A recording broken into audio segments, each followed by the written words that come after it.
Well, good morning and welcome to Frankly Speaking here on WYDC TV Big Fox. I'm your host, Frank Acom. We are broadcasting live from the Hesselson studio here on Marcus Street in Corning. Yes, I was off yesterday. I appreciate all the comments and all the waves. I know I'm starting to get Johnny Carson hours here. We've got a lot of comments to get to on the broadcast this morning. And it was I guess you could say a typical Trump media cycle day. We have a lot to cover, but let's get right to it. Let's go to viewer comments. First of all, Rick wrote in this morning, or yesterday morning, I should say. Good morning, Frank. Well, good morning, Rick. Trump is such a chronic liar, saying he didn't know anything about the Bolton raid. Nothing at that level happens unless Trump directs it. It's another payback for Bolton being smart and getting away from Trump in the first term. Trump has a nose the size of Long Island. I love listening to Bolton belittle Trump Nokia. What's next? Oh, he's mad at Maryland's governor, so he's threatening to stop funding for the bridge that got knocked down by his ship. More retaliation. Military occupation of Chicago, Illinois, doesn't want it. Trump is acting as a dictator. When are people going to realize that Trump is a poison and their city will be next? By the way, if Trump was interested in reducing crime, he wouldn't have pardoned 1,600 lunatics on his first day back in office. Have a good one. Thank you, Rick. I appreciate the comment. I'm sure we'll get some responses to that. Comment from a different viewer. Oh, this is the tip of the week. A viewer writes in and writes, the tip of the week. Need a scouring pad? You can save $1 or $2 by saving the netted bags that onions come in. Tie one or more together into a pad using a rubber band, string, or whatever is convenient. You could then use the pad to score and remove stubborn, burnt food on pots or pans, etc. Well, thank you. That's a good one. Also, for those of you who live in the city and don't know any better, we'll say, urinate on electric fences. So that's 2 tips of the week. Thank you. I appreciate that. How about this? Mark writes in, Trump signed an executive order to end cashless bail. And he said he's going to clean up not just D.C., but Chicago and New York, all democratically run sanctuary cities. Yes, we were going to talk about that. The cashless bail is a big deal. Congressman Langworthy, Congresswoman Elise Stefanik, potential gubernatorial candidate Elise Stefanik, weighed in on that. We're going to be talking about that extensively because, as you know, my goodness, from the beginning of this show and even going back into the radio days, we talked about cashless bail and the disaster it would be and ultimately became. So glad to see that the president is looking at that. We're going to talk about it here in just a little bit. How about this? Jack says, greetings from Fairfield, Virginia. In their McDonald's, watching live from the road. Well, thank you, Jack. Thanks for writing in. But I'm going to top you on this one.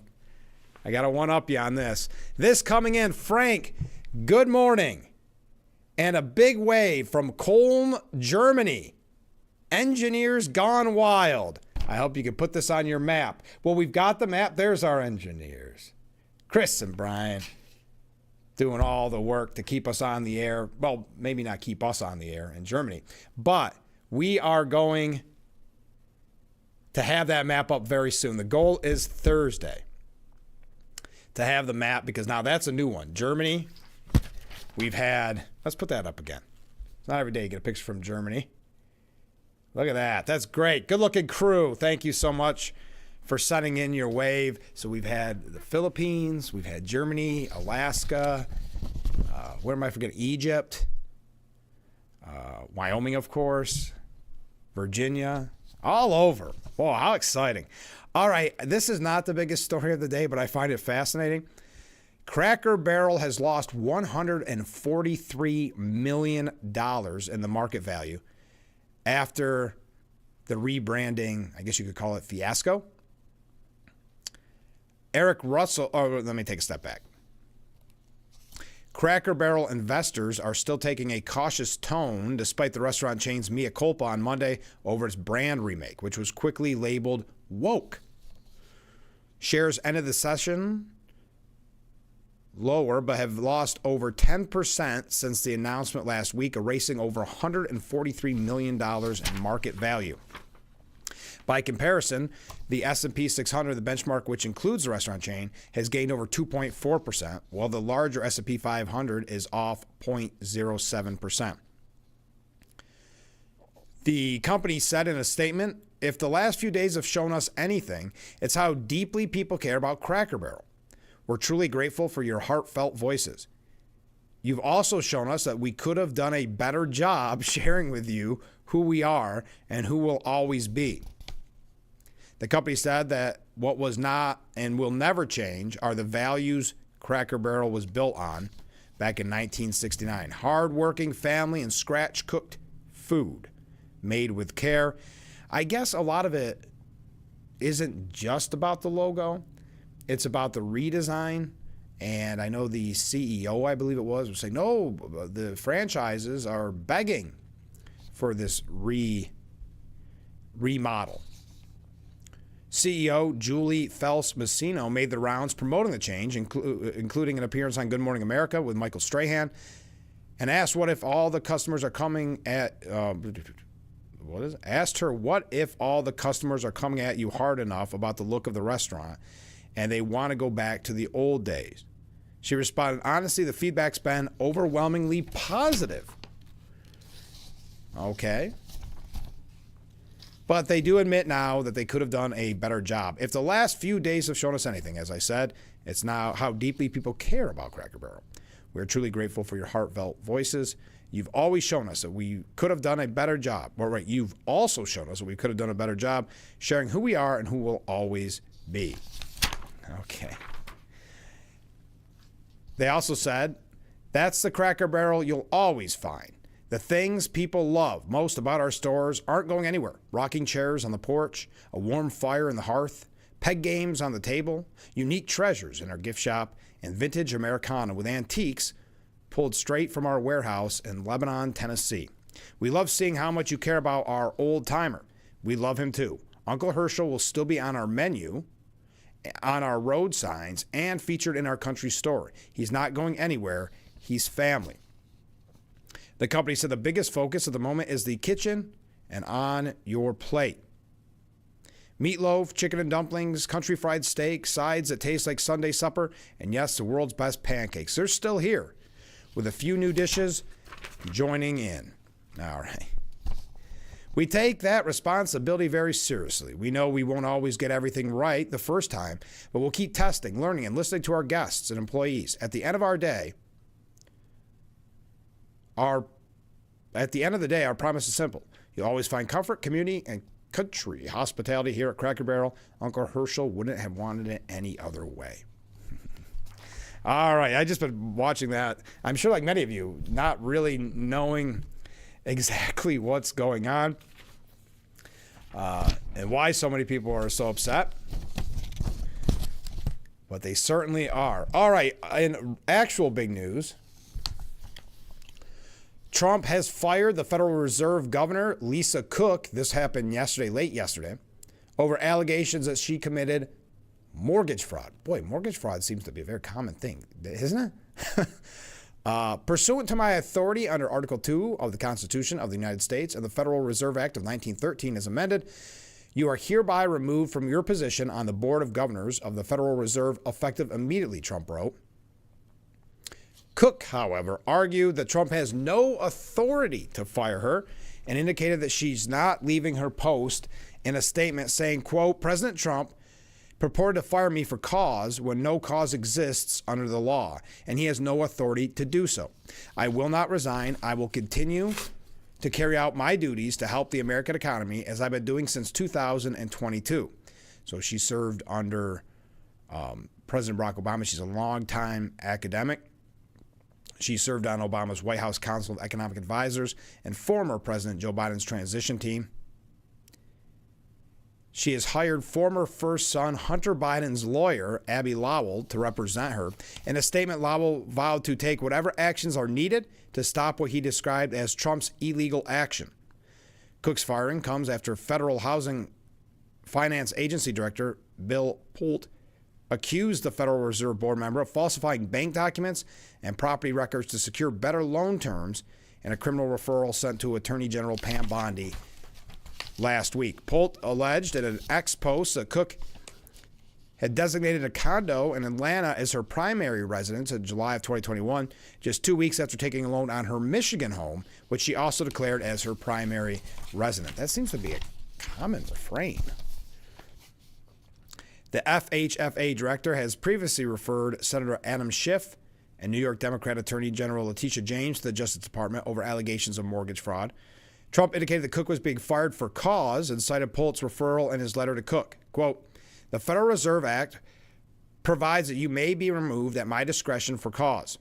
I have determined that there is sufficient cause to remove you from your position."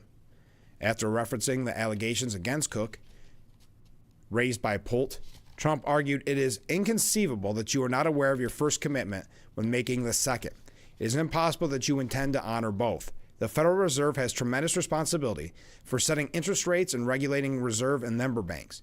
The American people must be able to have full confidence in the honesty of the members entrusted with setting policy and overseeing the Federal Reserve. In light of your deceit and potentially criminal conduct in a financial matter, they cannot, and I do not, let me try that again. They cannot, and I do not have such confidence in your integrity. Trump has called for Cook's resignation as recently as last week, saying she must resign now. "I have no intention of being bullied," said Cook, "to step down from my position because of some questions raised in a tweet." Cook's removal creates a third vacancy on the Fed board for a Trump appointee. In the coming months, Trump is set to nominate a new Fed chair and another governor, both with permanent votes on the 12-member rate-setting committee. So there you go. There's an update. Trump firing the Federal Reserve Governor Lisa Cook over mortgage fraud allegations. Boy, we have a lot. Yesterday was a very busy news day. I can't wait to talk about cashless bail, because we have talked about it so extensively on this program. I think this is such an important move. We're going to tell you what it has to do, or how we're affected, I guess you could say, here in New York, what it could mean for us. Obviously, we've had cashless bail for quite some time. It's been a disaster, not just for the city, but also in our area as well. We're going to be talking about that.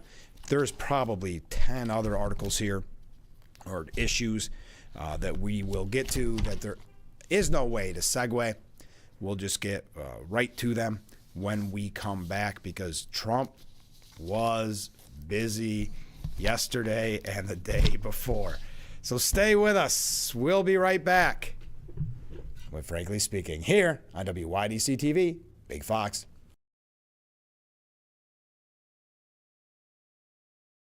Attention, Elmeron may lead to vision loss. If you have suffered vision problems after taking Elmeron to treat bladder pain, call the Hearn Law Firm. Elmeron may be responsible for your vision problems, and you may deserve compensation for your injuries. If you took Elmeron and now have vision problems, call the Hearn Law Firm at 888-308-3866 right now. You could find out if you qualify in less than 2 minutes. Call 888-308-3866 for your free case review. Frankly Speaking Roof Cam is brought to you by Boss Security in Horseheads. Contact Boss Security for all your business and home security needs. What better way to start or end every day than relaxing in your very own Hesselson's hot tub? Massage therapy, relaxation, stress reliever, pain management, soothing muscles, or just spending time with a loved one. Hot water therapy really does make every day better.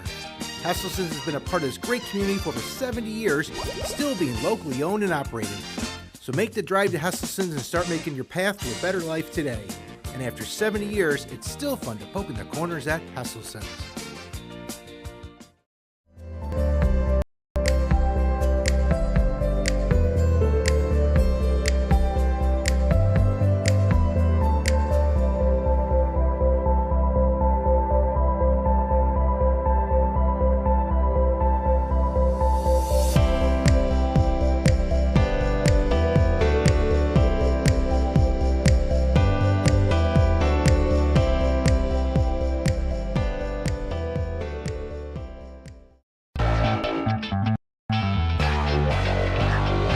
Welcome back to Frankly Speaking here on WYDC TV Big Fox. I'm your host, Frank Acom.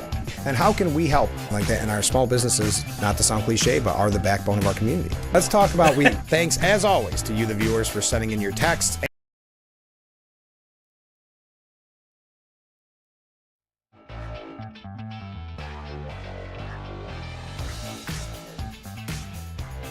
The Frankly Speaking Roof Cam, brought to you by Boss Security in Horseheads. Contact them today for all your business and home security needs. What a beautiful view of historic Market Street right here in the heart of the Gafford District. We are back, broadcasting live and proudly from the Hesselson studio.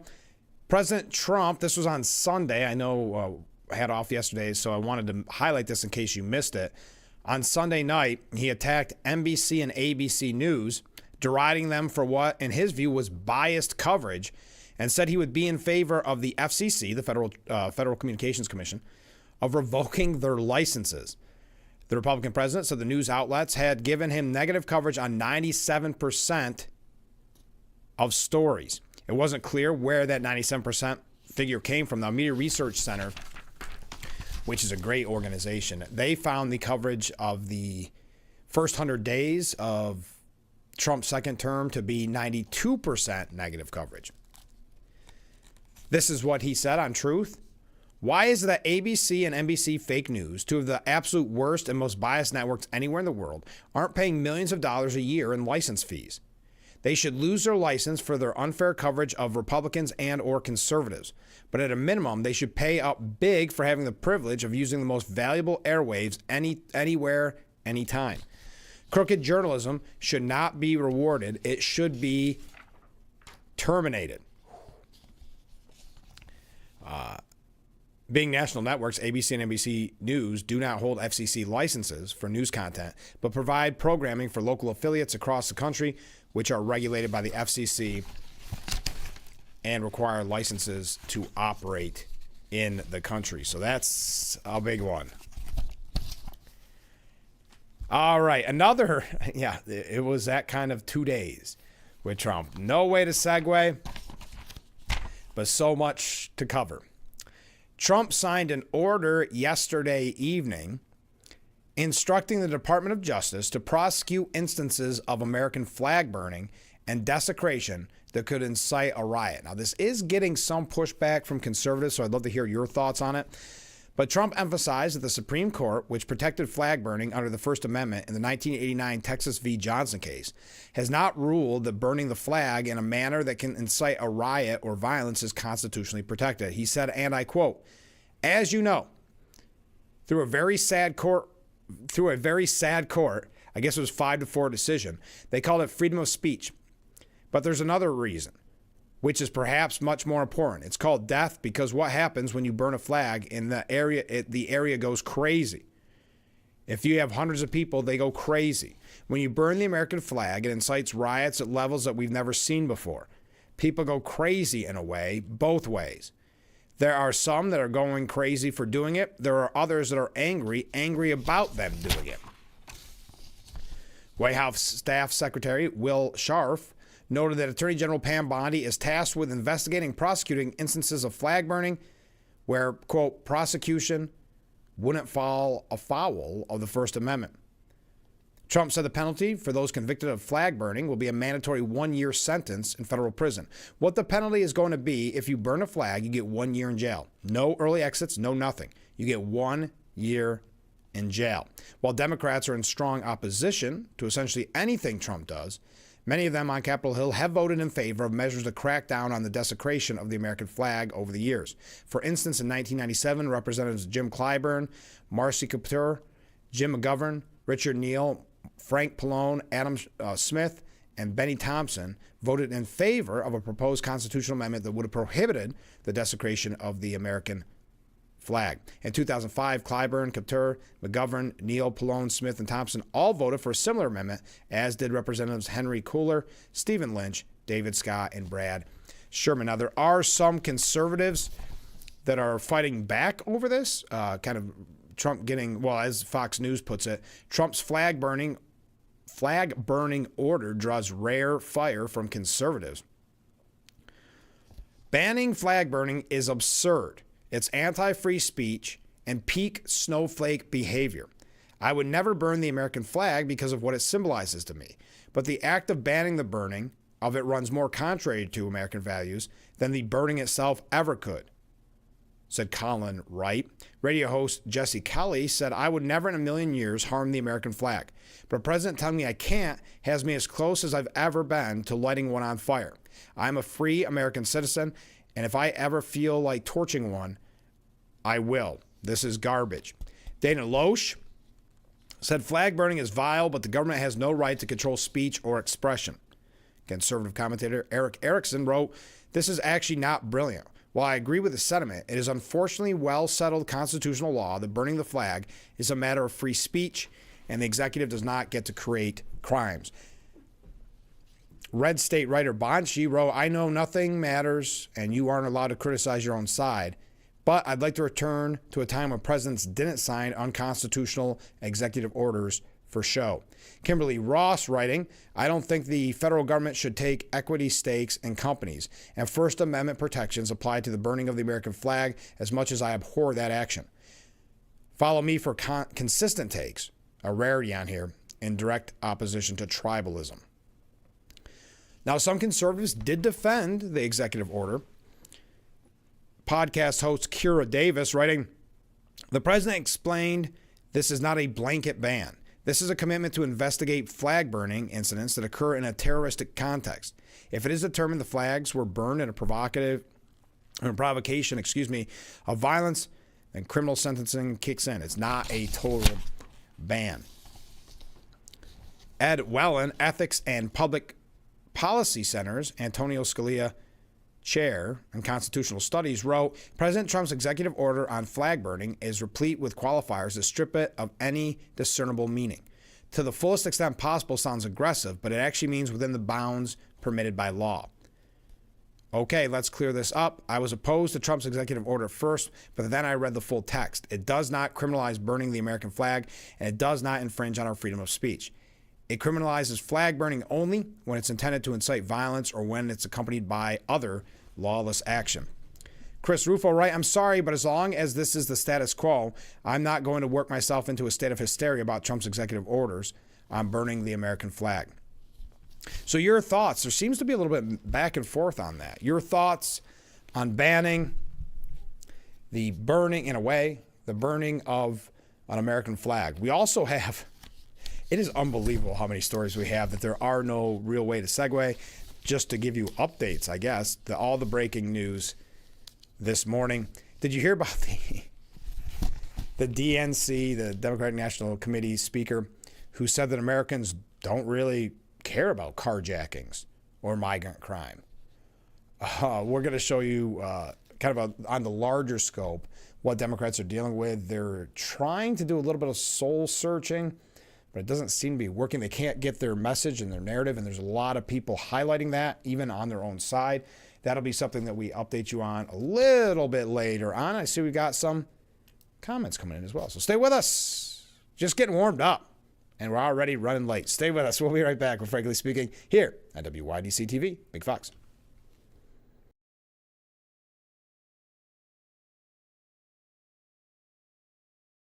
When you're online, don't forget to visit our Facebook page at Big Fox News. Catch up on news from the Twin Tiers. Vote on the daily question and hear about local events. All on Facebook.com/Big Fox News. Hot summer days continue, and so do the deals at GCP Discount Liquors and Wines. Silver, gold, or spiced Bacardi rum is on sale this month for $18.99. Save more with a $5 mail-in rebate, making your final cost $13.99 a bottle. Barefoot wines are on sale all month for $9.99 a bottle. A $3 mail-in rebate brings your final cost to $6.99 a bottle.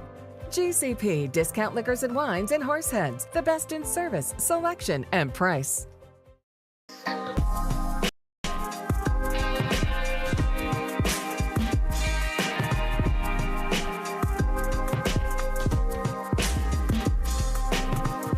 Dante Brown, Big Fox News, Southern Tier. The Bix website is It's here, now. WYDCTV.com. Local and national news that keeps you informed and involved. WYDCTV.com. Today's weather, up to date and in your town. WYDCTV.com. Sports news, local events, and health stories that affect you. WYDCTV.com. The Big Fox website. Your news, here, now. WYDCTV.com. If you or a loved one regularly used hair relaxers or straighteners and were diagnosed with uterine, ovarian, or endometrial cancer, you may be entitled to significant financial compensation. I've used hair relaxers for years. I had no idea they could cause cancer. Chemical hair relaxers and straighteners have been linked to serious conditions, including several types of cancer. If you used hair relaxers and have been diagnosed with uterine, ovarian, or endometrial cancer, call us now. There's no fee unless we win your case.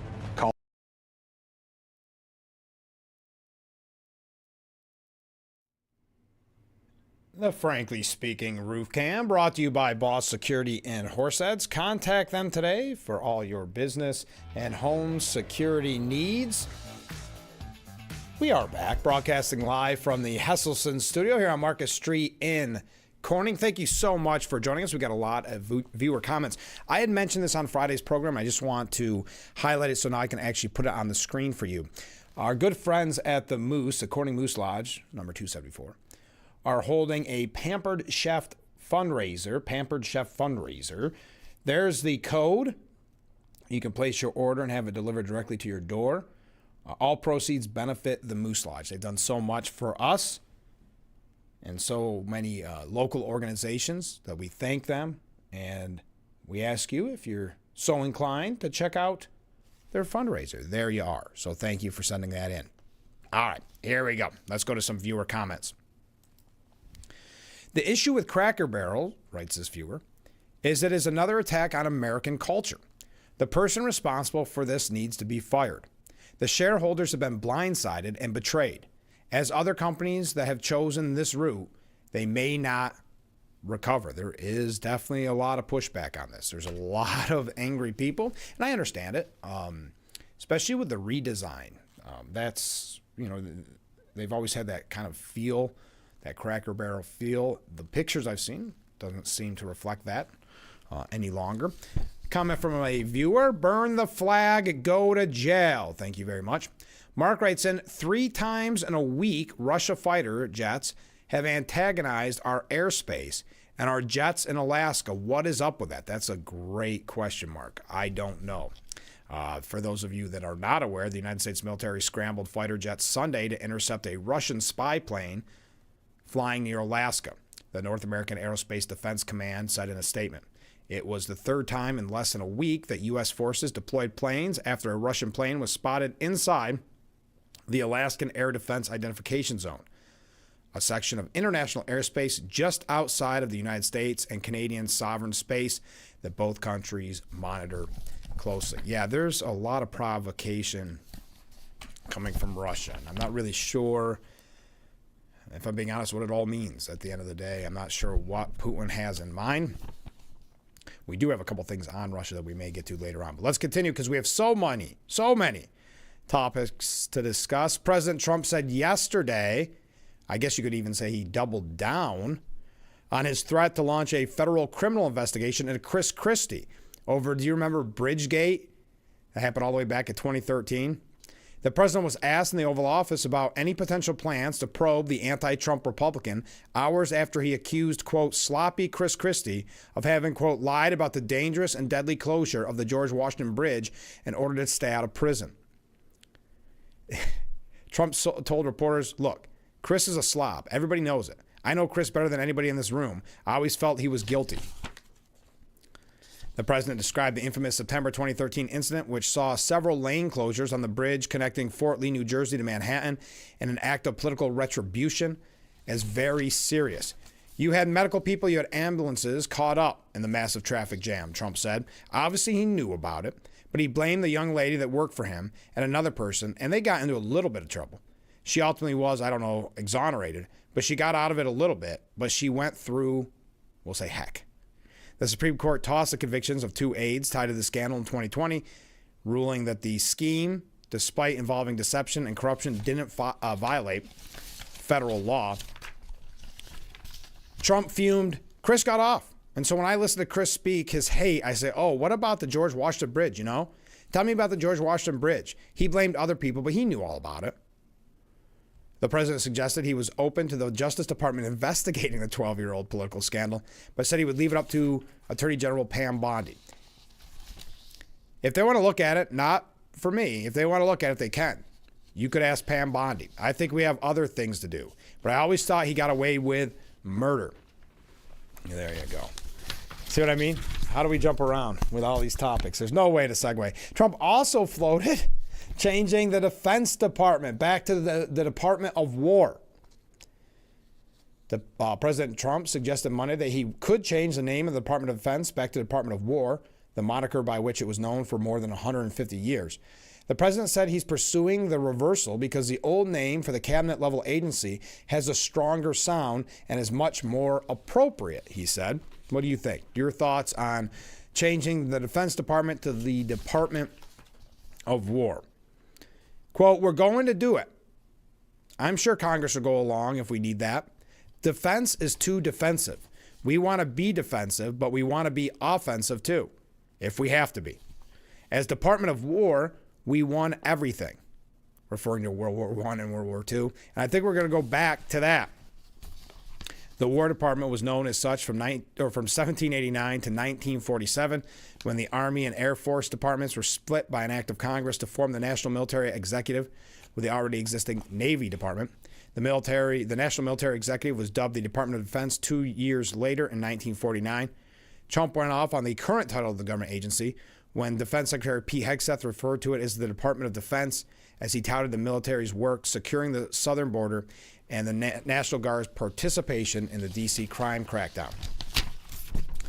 Pete, you start out by saying the Department of Defense, and somehow it didn't sound good to me. Why are we defensive? Or why are we defense? If you want to change it back to what it was when you used to win all wars all the time, that's okay with me. Hegseth tease, that's coming. Senator Mike Lee said, I'm drafting a bill to restore the Department of War to its original name, the only name that captures the full range of America's military capability. So Mike Lee definitely jumping on that, seeing an opportunity. What else do we have here?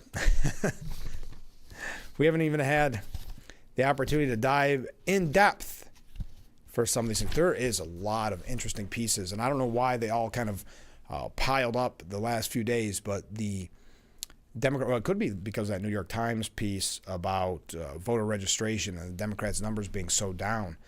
But there is article after article criticizing the Democrats and for not being able to have a clear, consistent message that people can actually support. And that's within their own party. So we're going to be talking about that as well. When you have Mamdani, AOC, people like that being the face of the party, probably not a winning recipe at the national level, but apparently at the city level, it looks like it will be. But the Democrats are fearful, we'll put it that way, that will become kind of the representative, that Mamdani and AOC and the Socialist Democrat wing will become the leaders of the Democrats. All right, one other thing before we take another break. The Trump administration is reportedly planning to phase out the COVID-19 vaccine, according to a report from the far-left Daily Beast. Dr. Azim Malhotra, who is one of Health and Human Services Secretary Robert F. Kennedy Jr.'s closest associates, told the outlet that while a decision to remove the COVID-19 vaccine from the market could come within months, it could occur in a number of stages. Malhotra also added that those closest to Kennedy have reportedly expressed that they cannot understand why the COVID-19 vaccine continues to be prescribed. It could happen in a number of stages, including learning more about the data. But given the increased talk of vaccine injuries in the past few weeks among the administration, it could also come with one clear decision. Malhotra also noted that skepticism among Kennedy's circle regarding the COVID-19 vaccine comes from a 2022 peer-reviewed report which examined secondary analysis of serious adverse events reported in clinical trials of Pfizer and Moderna COVID-19 vaccines in adults. Malhotra said skepticism among Kennedy's, I already said that. The peer-reviewed paper examined secondary analysis, as I mentioned, that it said that those given that vaccine had a 16% higher risk of excess serious adverse events than those in the placebo group. Kennedy explained that there was an HHS division called the Biomedical Advanced Research and Development Authority, otherwise known as BARDA. Kennedy added that BARDA, which is responsible for some of the most advanced scientific research, recently reviewed 22 mRNA vaccine development investments and began canceling them. So it is being reported, again, take it with a grain of salt, by the far left Daily Beast, that the COVID-19 vaccine could be phased out. All right. Almost caught up on all the issues of the day. Keep those comments, keep those waves coming in, and we'll be right back with Frankly Speaking here on WYDC TV, Big Fox.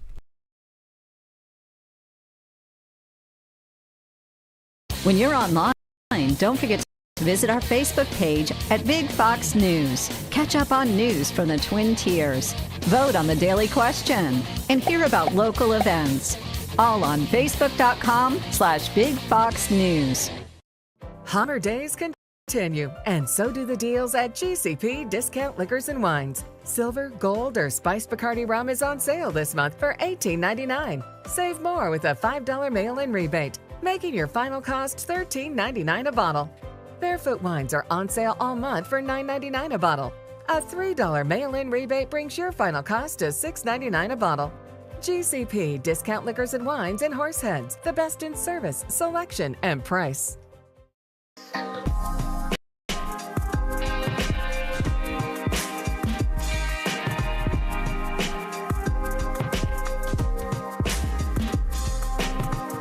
Dante Brown, Big Fox News, Southern Tier.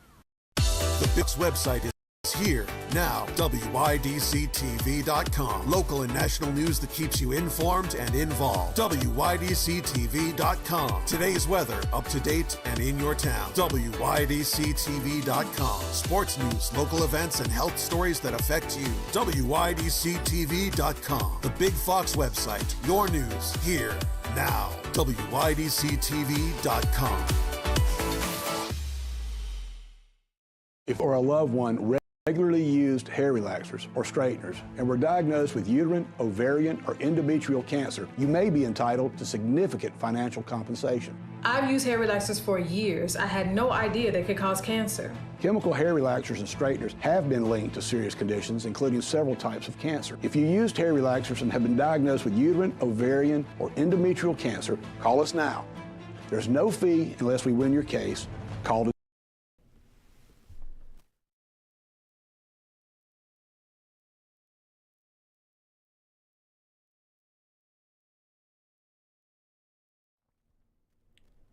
The Frankly Speaking Roof Cam, brought to you by Boss Security in Horseheads. Contact them today for all your business and home security needs. We are back, broadcasting live from the Hesselson studio here on Market Street and Corning. A couple comments from viewers. Mamadani, New York City mayoral candidate, has supposedly garnered almost twice as much money as Cuomo. I would like to know who is supporting the communist. Any ideas? I don't know that. I mean, I know he's received a lot of funding. I know there was, weirdly enough, a hedge fund millionaire that donated a lot, which, I mean, he's for attacking the rich. So I'm not sure where it's coming from, but that is fascinating to me. If you've got a lot of money and you're giving it to Mamadani just to take it away at the back end, I'm not sure. Coming from a different viewer, don't sweat the segue. You're doing a great job. Well, thank you. Yeah, there's no way to segue between these, at least not in a consistent way, but this is a big one. Kilmar Abrego Garcia cannot be deported for now after ICE plan to send him to Uganda.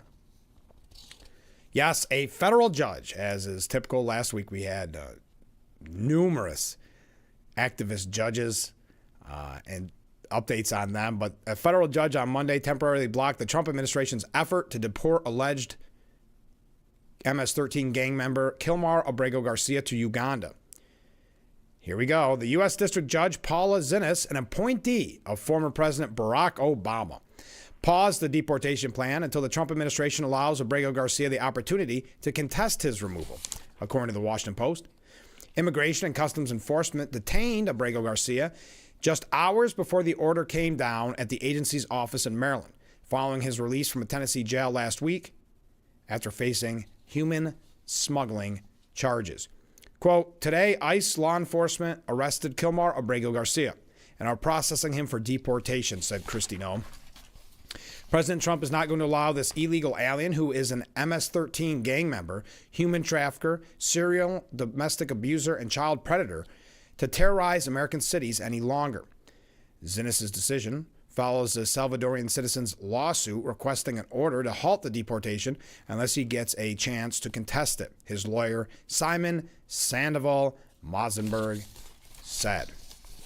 Quote, I expect there's going to be a status conference very promptly, and we're going to ask for an interim order that he not be deported, pending his due process rights to contest deportation to any particular country. The Trump administration shipped Abrego Garcia off to his native El Salvador back in June. He crossed into the country illegally back in 2011. He was also offered deportation to Costa Rica if he admitted to transporting illegal migrants in the U.S. stemming from a 2022 traffic stop in Tennessee, where he was pulled over on a highway with 8 passengers in the car that contained no luggage. They're holding Costa Rica as a carrot and using Uganda as a stick, said Abrego Garcia's lawyer. They're weaponizing the immigration system in a way that's completely unconstitutional. So that is a breaking story this morning. Senator Chris Van Hollen, again meeting with Kilmar Abrego, doubling down, if you will. He went to visit him in El Salvador. Let's see here. He met again with Chris Van Hollen, who says he will not stop fighting for justice and due process for all. Now, you remember at the time when he met with Abrego Garcia in El Salvador, some in the Democrat Party said, let's not, like Hakeem Jeffries saying, let's maybe not go this tact. The American people have shown time and time again that they want closed borders, that they want a justice system, and so maybe not embrace an illegal migrant who has a history of abuse, domestic abuse, questionable ties to human trafficking and to MS-13. Abrego Garcia's deportation to El Salvador months ago spurred Democrats to go all in on defending him, despite allegations that he is a member of the MS-13 gang and was involved with a multi-state human trafficking ring. The Department of Justice charged Abrego Garcia with human smuggling while accusing him of domestic violence and abuse of women, and ordered that he be returned to the United States from a prison in El Salvador. On Friday of last week, a judge released Abrego Garcia from federal custody and parole, and today ICE agents arrested him when he checked in with immigration officials. Officials with the Trump administration have said Abrego Garcia will be deported to Uganda. Van Hollen, who infamously traveled to El Salvador to meet with Abrego Garcia, met him again yesterday. I was glad, he said, to have the opportunity to speak with Kilmar Abrego Garcia this morning and welcome him back to Maryland after he has been a long and tumultuous, or tortuous, tongue twisted this morning, after what has been a long and torturous nightmare. Wow. It was the first time I've talked to him since our meeting in El Salvador. During our conversation, I shared with him that I and many others have been fighting for months to ensure that his constitutional due process rights were respected despite Trump's efforts to deny them at every turn. The federal courts and public outcry forced the administration to bring Abrego Garcia back to Maryland, but Trump's cronies continue to lie about the facts in his case, and they're engaged in a malicious abuse of power as they threaten to deport him to Uganda to block his chance to defend himself against the new charges they brought. As I told Kilmar and his wife Jennifer, we will stay in this fight for justice and due process because if his rights are denied, the rights of everyone else's are put at risk. So Chris Van Hollen doubling down on a man whose background you could say is questionable at best. But that's coming from a party that says that migrant crime and carjackings don't matter to Americans. A speaker of the Democratic National Committee's summer meeting urged Democrats not to copy Trump's tough-on-crime approach, arguing that migrant crime, carjackings, and other public safety threats, quote, don't matter to that many Americans. How about that? So migrant crime, carjackings, other public safety threats don't matter to that many Americans. Maybe that's what Governor Hochul believes. Maybe that's why we have such a public safety issue in New York. Insa Rahman, the vice president for advocacy and partnerships at the Vera Institute of Justice, made the shocking statement as she was talking about Trump and the crackdown on crime in Washington, D.C. She called it a huge opportunity. You want to talk about the crime issues voters care about, Rahman explained to Democrats as she shared the results of a recent poll commissioned showing which types of crime respondents believe will most impact them personally. The poll from the George Soros-funded think tank showed gun violence at the top of the list, 36%, followed by homelessness and public drug use, 34%, muggings or assault, 34%, opioids and fentanyl abuse, 31%, retail theft, 29%, carjackings, 29%, and migrant crime, 28%. Where does Trump go? Rahman continued. Migrant crime, carjackings, the really lurid, awful stuff that is a crazy, crazy visual. Don't take the bait, because most Americans are more worried about how we are going to address mental health issues and visible homelessness than we see on the streets. And how do we deal with the mental health and other issues that drive the sort of random incidents that scare all of us? That's what you should be talking about.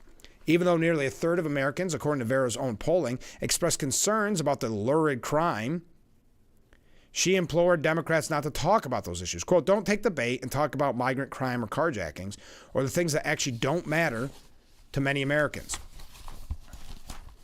You should instead discuss the policy proposals that we think work, and specifically cited cashless bail. The thrust of her presentation was being tough on crime reinforces the Republican brand and doesn't build a brand for Democrats who will be hammered by the GOP regardless of their position on crime. She also urged Democrats not to bring up local crime statistics, even if they show a decline, because Trump would take credit for the drop. Quote, don't be afraid of the crime debate. Lean all the way in. Call out what Trump is doing and say the reason crime is going down, our communities become safer, is because of us. The speaker singled out Representative Summer Lee and Senator Tammy Baldwin and Democrat Baltimore Mayor Brandon Scott as particularly good messengers for the serious about safety and solutions approach to the crime debate. Rahman also pointed to a statement from Representative Jamie Raskin, where the congressman slammed the D.C. crime crackdown as an Epstein file distraction and argued that graffiti seems to be pretty sparse in the nation's capital. Now, this, of course, is as Democrats struggle for their messaging. So now I guess the messaging is you don't have to be tough on crime. The American people just don't care about their cars being stolen or migrant crime. Trump is not about safety. This is a political power grab, and he will do however he can, and he will do it however he can, whether that's at the ballot box or taking over our cities. We must dismantle the current culture of policing in the United States, she said. Ooh. The liberal criminal justice think tank went to affirm the support for the outrage we're seeing and announced that they were building on the unique moment of public awareness, outrage, and calls to defund the police. All right. The clip went viral, needless to say, with conservatives slamming Rahman for her rhetoric. Who has given money to the George Soros-tied Vera Institute? Said Steve Guest. The Biden DOJ, the Open Societies Foundation, Rockefeller, Tides, the Ford Foundation, and Mackenzie Scott. Vera Institute, in turn, supports BLM and numerous left-wing causes follow the money. The Republican National Committee said the Democrat speaker is a member of the Vera Institute of Justice, which advocates for defunding the police. She makes over $300,000 in salary, according to last year's tax filings, and the Vera Institute brought in around $140 million in revenue. Wow. So there you go. Democrats should take credit if crime goes down. We're going to be talking about that in reference to cashless bail, a major story this morning. We're just getting caught up on all the breaking news of the day, and then we're going to get into that when we come back. It'll tie in with Washington, D.C. That's when we return. Keep those comments, keep those waves coming in, and we'll be right back with Frankly Speaking here on WYDC TV, Big Fox.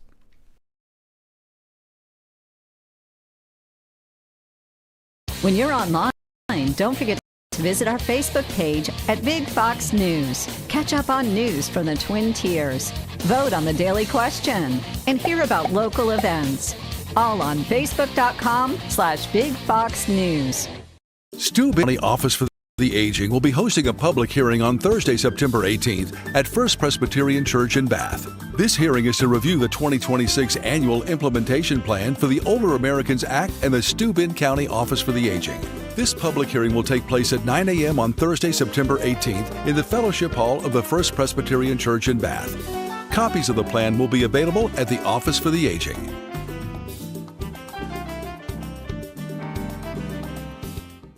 August heat and the hottest deals are here only at Blaze Alexander Family Dealerships in Mansfield.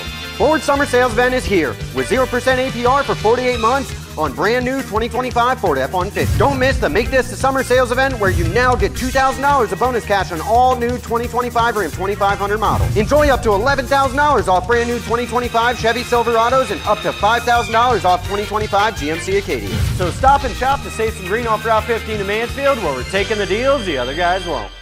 When you're online, don't forget to visit our Facebook page at Big Fox News. Catch up on news from the Twin Tiers. Check out our newsreels and hear about local events. All on Facebook.com/Big.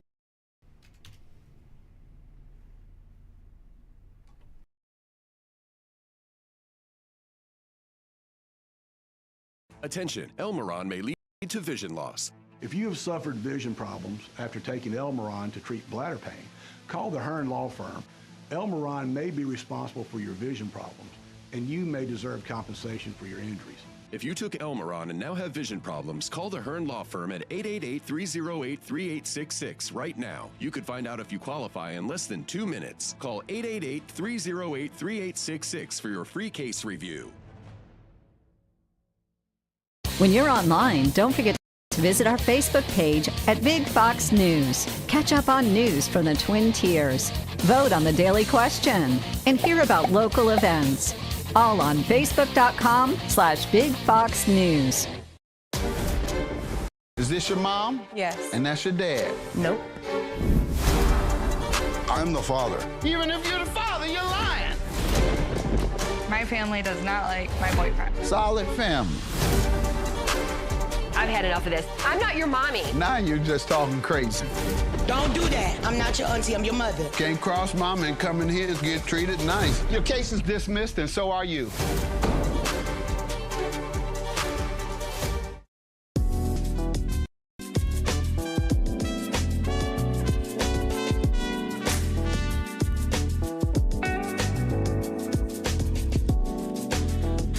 Haley Livingston, Big Fox. The Frankly Speaking Roof Cam, brought to you by Boss Security in Horseheads. Contact them today for all your business and home security needs. We had to take a double break there because we're running so late. Getting ready to wrap up hour number 1. Let's go to some viewer comments. I suggest they send Garcia to China. Then it would be interesting to see how many Democrats would go to hug that criminal. Good point. Different comment. What planet do the Democrats live on? They are so out of touch that it would be hilarious if it wasn't so serious. Yes, that they are saying at the DNC, the Democratic National Convention summer program, that the American people just don't care about migrant crimes and carjackings. Okay. Comment from a different viewer. Good morning, Frank. Well, good morning to you as well. It seems that Americans have issues with being told what they can and cannot do. That is very much the case. They should be reminded that burning the flag could contribute to climate change. There we go. Maybe it'd be better to just let it touch the ground. Thank you very much. Now, Washington, D.C., even though people don't care about crime, Washington, D.C. goes 12 straight days without a murder following Trump's Capitol crime crackdown. The current streak of no killings is uncommon in the nation's capital, especially in the summer months. There have already been more than 100 homicides so far this year. In March, Washington went 16 days without a murder, which was the longest period in at least 6 years, said a Maryland spokesperson. But a bloodless streak in the heat of summer is even more impressive because killings usually spike as more people spend more time mingling outside. The last recorded murder in the U.S. Capitol was August the 13th, 2 days after Trump announced the department would be federalized and the National Guard would be deployed on the city streets. Some D.C. locals told the New York Post they felt the presence of agents helped keep would-be lawbreakers on their best behavior. With all these agents around, people are not going to be stupid and just go out there and commit crimes. So I think that's helped subside everything that's going on. Yeah, there's a lot of people. I know the protest is people are going out in the streets and banging on pots and pans at 8 o'clock at night for some reason. I don't know how that gets anybody to agree to your side. But that is the tactic. So I know that there are some out there protesting. I believe a lot of it's virtue signaling because I got to believe deep down in their heart they're happy that they can actually walk the streets around their neighborhood again safely. Now, one resident said, Trump is from New York. Why didn't he take this up in New York first? It may be worse than D.C. It is, in fact, worse than D.C. Washington murder rates was 26 per 100,000 residents in 2024. Though killings dropped by 30% from a year prior, according to an analysis from the Council of Criminal Justice. By comparison, Chicago has a murder rate of 21.8 per 100,000. In New York City, it was 3.8, 1/7 the rate for the nation's capital. Most categories of lawbreaking in Washington have declined from pandemic highs, though some crimes have skyrocketed. Carjackings, which no one apparently cares about, were up a whopping 241% between 2019 and 2024. Vehicle thefts were up 143%. Murders rose 12% during the 5-year period. Now, Pam Bondi saying yesterday that over 1,000 have been arrested as President Trump makes D.C. safe again. Law enforcement has made over 1,000 arrests in Washington, D.C., as President Trump fulfills his mission to clean up the nation's capital for residents and visitors. U.S. Attorney General Pam Bondi, in a social media post on Monday, highlighted the results of the president's crackdown on crime. Over 1,000 arrests and more than 100 illegal guns seized. Last night, another 86 arrests, including multiple suspects accused of assaulting law enforcement and National Guard, and a suspected Trey Diaruga gang member. Every day of our mission, we are making D.C. safe again, Bondi said. Thank you for keeping D.C. safe. I have lost count of how many times I couldn't walk because it wasn't safe and had to take a car service just to go a few blocks to move around the city, said one social media user. High fives. Makes one realize just how bad things were. Thank you. All we needed was an administration that cared. While speaking to the group, Trump said this was at thanking the National Guard last week. He said they're going to celebrate. And then we're going to get back to work and we're going to take care of these criminals and we're going to put them where they have to be. Don't play around with us. Don't play around with us. So there you go. Over 1,000 arrests made in Trump's attempt to make D.C. safe again. That is according to Pam Bondi. Oh, we are out of time. Can you believe it? Our number one is in the books. How did that go so quickly? We've got so much more to talk about. We haven't even talked about cashless bail. We will be talking about that, though, extensively. A few things here about the Democrat Party in general. Okay, so this we had mentioned this earlier in the program, but thank you for sending this in to this viewer. The breaking news that the Federal Reserve Governor, Lisa Cook, says she will not step down even after being fired by President Trump. We mentioned that in that New York Post piece earlier in the program.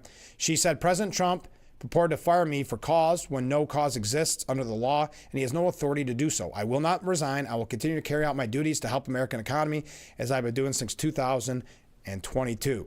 So will she be forced out, this viewer asks, or is she here to stay? Great question. We got a lot of comments coming in. We'll get to those at the top of the hour. Stay with us. This is, Frankly Speaking, here on WYDC TV, Big Fox, hour number 2. Mere moments away.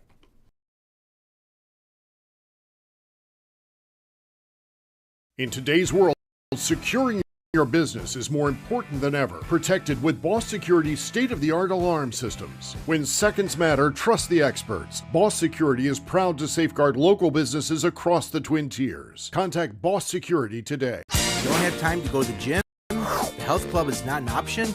Come to Hesselson today and see why swim spas and fitness systems can fit into anyone's yard and budget. 12-foot, 14-foot, 15-foot, 18-foot dual temperature hot tub and swim spas are all on display in Hesselson's indoor and outdoor showroom. Try before you buy. 0% interest-free financing options are available on every Hesselson swim spa. Swim and exercise year-round and start making every day better. After 70 years, it's still fun to poke in the corners at Hesselson's. When I'm in Elmira and Corning, I watch Big Fox. If you have one regularly used hair relaxers or straighteners and were diagnosed with uterine, ovarian, or endometrial cancer, you may be entitled to significant financial compensation. I've used hair relaxers for years. I had no idea they could cause cancer. Chemical hair relaxers and straighteners have been linked to serious conditions, including several types of cancer. If you used hair relaxers and have been diagnosed with uterine, ovarian, or endometrial cancer, call us now. There's no fee unless we win your case. Call today.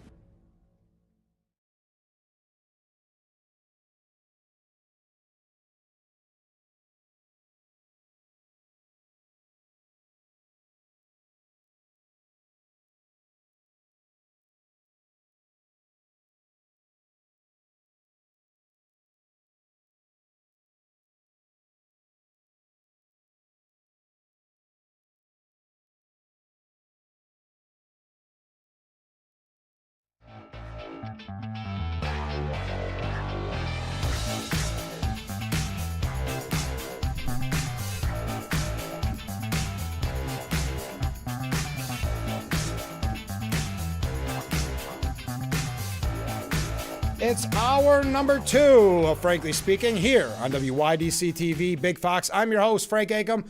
We are broadcasting live from the Hesselson studio. Thank you so much for joining us this morning. Let's go to some viewer comments, shall we? And my tie is all... There we go.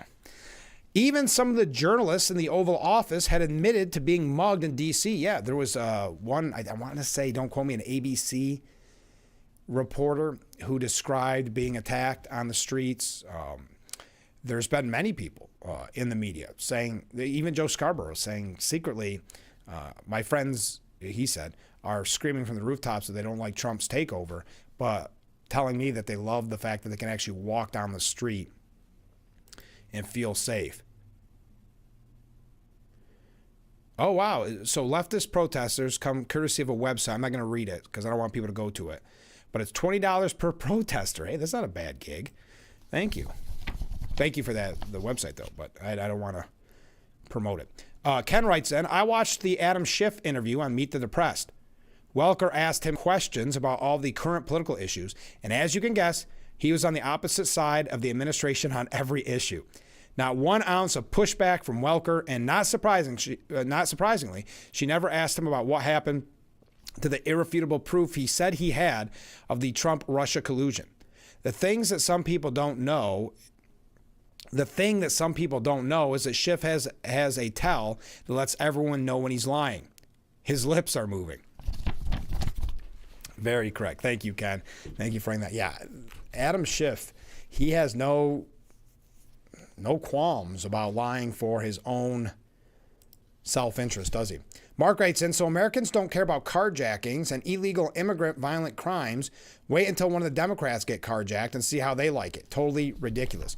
Well, it's very much, I mean, look at the defund the police movement, right? That's why they're having so much trouble controlling their message, because they have been on the wrong side of law enforcement for decades now.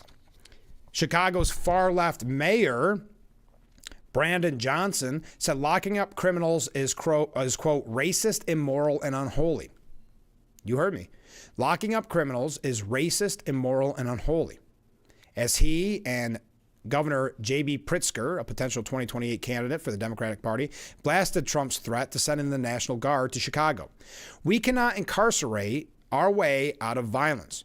We've already tried that, and we've ended up with the largest prison population in the world without solving the problems of crime and violence, Johnson said. The addiction on jails and incarceration in this country, we've moved past that. It is racist. It is immoral. It is unholy. And it's not the way to drive violence down.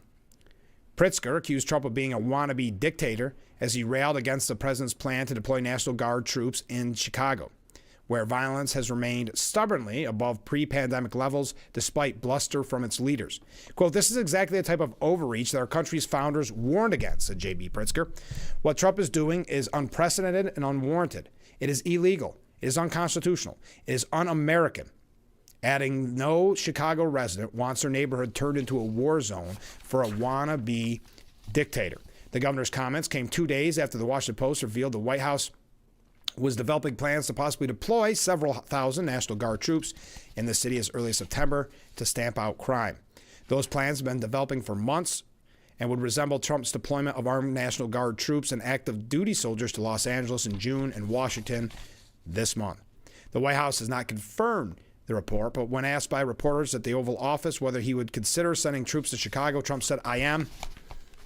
Pritzker claimed Trump's plan has nothing to do with making the city safer. Quote, "This is not about fighting crime. This is about Donald Trump searching for any justification to deploy the military in a blue city, in a blue state, to try and intimidate his political rivals. Crime is down in Chicago across nearly all categories," Pritzker claimed, citing a 30% decline in homicides so far this year compared to 2024. All right. So this piggybacks off of that Democrat speaker of the DNC saying that the American people don't care about migrant crimes or carjacking. Now, Al Sharpton on MSNBC yesterday was on Morning Joe. He said, "I preached in Washington, D.C. at Howard University.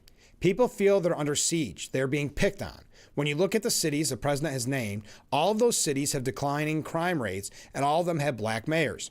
There's a racial element that he's race dog whistling here. He would not dare to do this in red state senators. Why wouldn't he have sat with Mayor Bowser and say, how do we work this out, if he really thought there was a problem? He didn't think there was a problem. He was trying to create a situation and create some kind of picture that these people cannot run their cities. That is why this is bad for everyone. I rode around Washington after preaching right in the areas that our crimes have been worked on by Mayor Bowser and others. You don't even see National Guard. They're down in Georgetown. People are not coming out going to restaurants because they feel intimidated.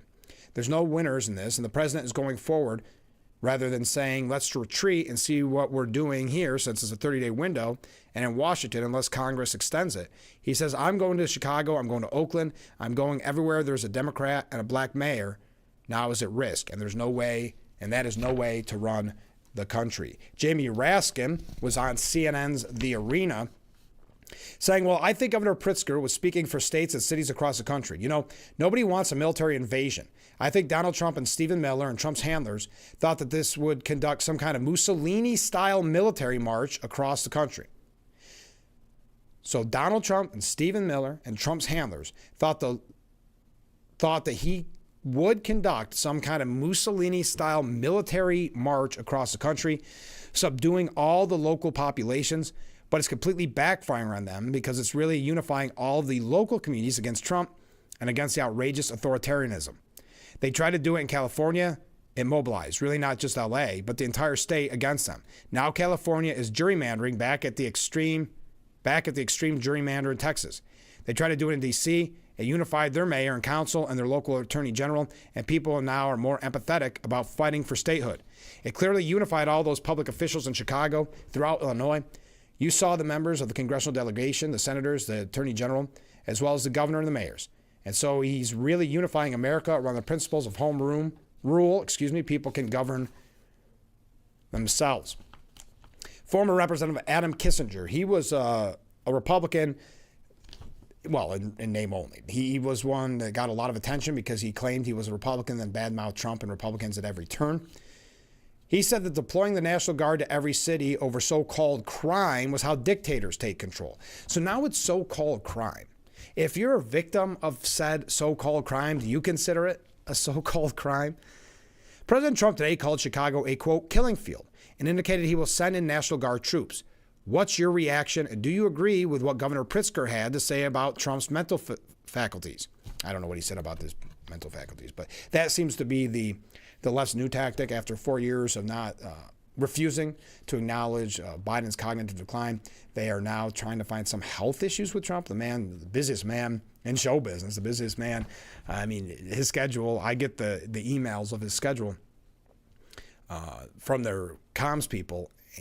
I'm exhausted just reading the emails. That's how busy he is. But anyway, Kissinger said, yeah, I mean, I fully agree. Just look at it. Look at some of his ramblings. It's been like completely different from what it used to be. But listen, Jake, 6 minutes ago, the Republican Party believed in things like local control. States should be able to make their own decision. And now the president really is a power play. Let's be clear, particularly after you saw him threaten Baltimore. Is doing this simply to try to look tough. not invited to Illinois, and frankly shouldn't be allowed there. Here's the thing. As a country, we have to think about. You should put a soldier in every square. You could put a soldier in every square mile and reduce this country to have zero crime. That's a weird way of wording that. I read the book 1984. That's what they did there. Is that where we want to live? Where you just occupy every city because of so-called crime? So-called crime, folks. This is how dictators come to power. It's how authoritarians come to power, on the backs of that, of safety and security. Now, NYPD's Commissioner Jessica Tisch told Pam Bondi that the city's police force has crime under control and doesn't need the National Guard there. The pair met for about 30 minutes behind closed doors at one police plaza in Manhattan. The president has already sent armed National Guard troops to crime-riddled Washington, as we know, but the Big Apple's top cop politely pointed out to Bondi that the city crime is at record lows. Tisch stated that overall shootings and shooting victims in Gotham have dropped to all-time lows so far this year, while also discussing the NYPD's effort to tackle quality of life crimes and the NYPD's push to keep down crime, which still has serious deadly hot spots in areas such as the Bronx. Tisch asked Bondi about getting the authority for the NYPD to take down possibly dangerous drones instead of relying on federal agencies to handle. Bondi, who is apparently in town to crow about the Fed's plea deal with a notorious Mexican drug lord, also rubbed elbows with Deputy Commissioner for Public Safety Kaz Daughtry. All right. But with this back and forth with J.B. Pritzker. Now, keep in mind, J.B. Pritzker is considered a front runner in the 2028 presidential race. He's got a lot of money. He's trying to make a name for himself by attacking Trump at every turn. Well, according to Stephen Collinson from CNN, tell me if this isn't a little overhyped. Trump versus Pritzker, a political feud that could trigger a major national crisis. On one level, their escalating showdown over the president's threat to send the National Guard into the streets of Chicago is a convenient political feud. Trump thrives when he has an enemy to target. His political appeal is based on the premise that he is stronger than anyone who tries to challenge or restrain him. Pritzker is a potential Democrat presidential hopeful. His party is pining for someone to show defiance to Trump. And since one of his possible rivals, Gavin Newsom, is leading the fight back, it's good politics to show he's just as tough. And we're going to talk about Gavin Newsom a little bit later on, because you have some that are now criticizing his style. What he's doing is he's trying to steal Trump's kind of rhythm and cadence in these texts. Some love it. They're the kind of people that are fans of Stephen Colbert, right? They see those tweets. It confirms their worldview. They clap like seals. They laugh. It's the same reason why we've had to hear about Orange Man being bad jokes for 10 years now. But I'll continue. This clash runs deeper than a short-term political spat. It might develop into a full-blown crisis between a Republican, White House, and a major Democrat-run city and state. Likely legal challenges could turn on core values of republicanism in a dispute between a president with a sense of inordinate sense of power and a state that rejects federal duress. Pritzker saying, "Do not come to Chicago. You are neither wanted here nor needed here." He was echoing tensions fundamental to the American system of government that was stirred at a notable moment of U.S. history. For instance, in the run-up to the Civil War and around federal enforcement of civil rights laws. Trump has made no secret that he's eyeing Chicago. Trump said, "They say he's a dictator. He's a dictator." A lot of people are saying maybe we'd like a dictator. I don't like a dictator. I'm not a dictator, he said. The president's determination to deploy the National Guard in the Windy City feels like a calibrated escalation in his testing of the limits of executive power. Brandon Johnson, Chicago's mayor, said what the president is proposing is a military occupation of the city of Chicago and cities across America.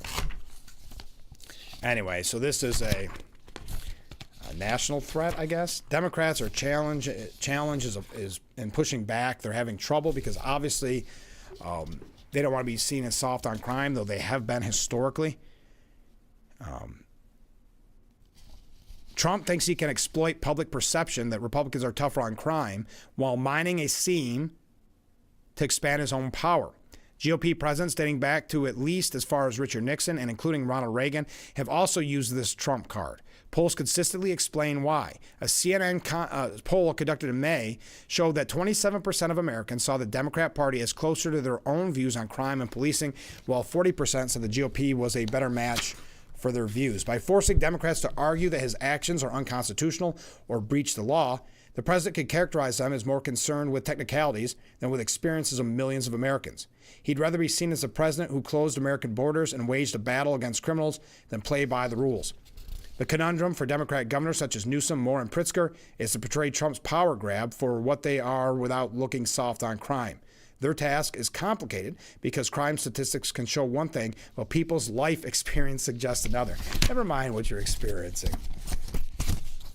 Unbelievable. But his motives might raise fewer questions if he were also targeting violent cities in GOP-run states. Indeed, CNN's Marsha Cohen reported that at least 10 cities and states where GOP governors sent national troops or guard troops to Washington. What? 10 cities and states whose GOP governors sent guard troops to Washington had higher rates of violent crime and homicide than the nation's capital last year. But then, Trump often proposes radical solutions to reasonable questions that call into doubt his respect for the law and the Constitution.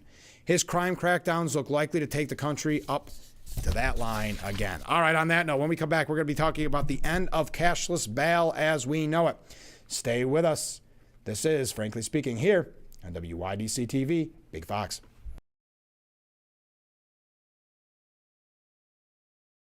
William Mattar has been a great brother, but I was surprised to learn how many people knew he was my brother. William Mattar's on this? Oh, brother. Because when Big Insurance finds out that he's on a car crash case... So who's on this? They hired William Mattar. Oh, brother. Word travels fast. You know, they got Mattar on this. Mattar? Oh, brother. Hurt in a car? Call my brother, William Mattar. 444-4444. In Albina, Buffalo, was born. Nearly 500 kilos of cocaine has been seized in a bust. Thousands lined the pier at Seneca Harbor. Race weekend brought thousands to Watkins Glen International. Hundreds and Horseheads joined other cities around the country on Saturday for the No Kings protest. Day one of the National Glider Competition. Severe flooding has caused major disruptions in parts of Steuben County. Throughout the year, prison reform has become a priority around New York State.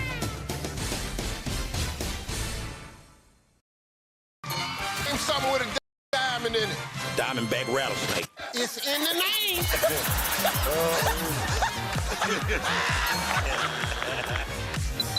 Name a low-calorie food you might make your edible underwear out of. Salmon.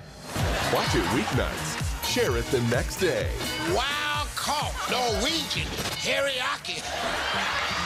Share in the fun. Weeknights on Family Feud. 7 and 7:30 on Big Fox.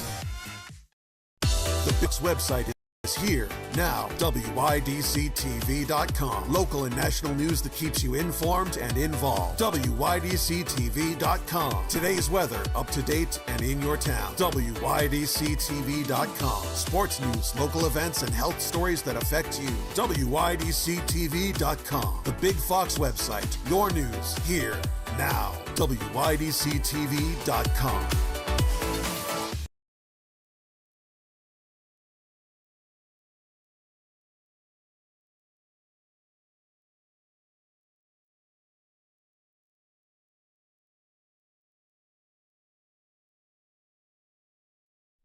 The Frankly Speaking Roof Cam brought to you by Boss Security in Horseheads. Contact them today for all your business and home security needs. We are back broadcasting live from the Hesselson studio. Let's go to some viewer comments. Ken writes in, how sickening is it that the illegal human trafficking, wife-beating gang member, Alberto Garcia, allegedly, is held in high esteem and honored in a press conference by the Democrats. Just another example of the George Floyd honoring Democrat mentality. Remember Floyd was a mentor for children. The Democrats prop up horrible people, and with the legacy media's help, they are successful in propagandizing the sheeple into believing these people are just like them, and the Republicans will be coming for them next. The Democrats are well on their way to changing the United States of America into the divided states of America. The best thing the people of America could do is remember the old adage, united we stand, divided we fall. Anyone that has been paying attention realizes that the Democrats project their actions and intentions on anyone standing in their way. So when they talk about Trump being a dictator, that is exactly what they plan on achieving for themselves. Thank you, Ken. Comment from a different viewer. The king got the jesters to protect gangs. He's building the best campaign collage of videos and speeches of Democrats for the midterms. They will be better than Super Bowl commercials. Yes, thank you very much. That's a good point. If crime is truly down in cities, then they should be thanking ICE. That's a very good point. They failed to mention the cities and red states with higher crime rates are run by Democrats. That's a very good point. Now, we're talking about now cashless bail. This was a big story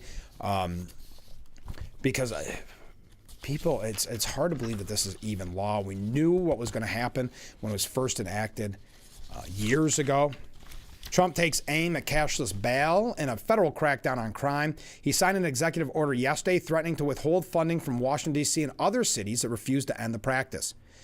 Mr. Trump signed the order as the White House labeled cashless bail a government-backed crime spree and used some New York City cases as examples. And I'm not going to go through each of those examples. But New York's cashless bail law eliminated cash bail for misdemeanors and nonviolent felonies in 2019. But public outcry forced Hochul to push through several reforms. And keep that in mind. They're protecting Hochul here, but those reforms did absolutely nothing. They were not, they had no teeth to them. It was just so she could say, after Lee Zeldin came so close to defeating her, because he ran on public safety, that she could say that she made changes.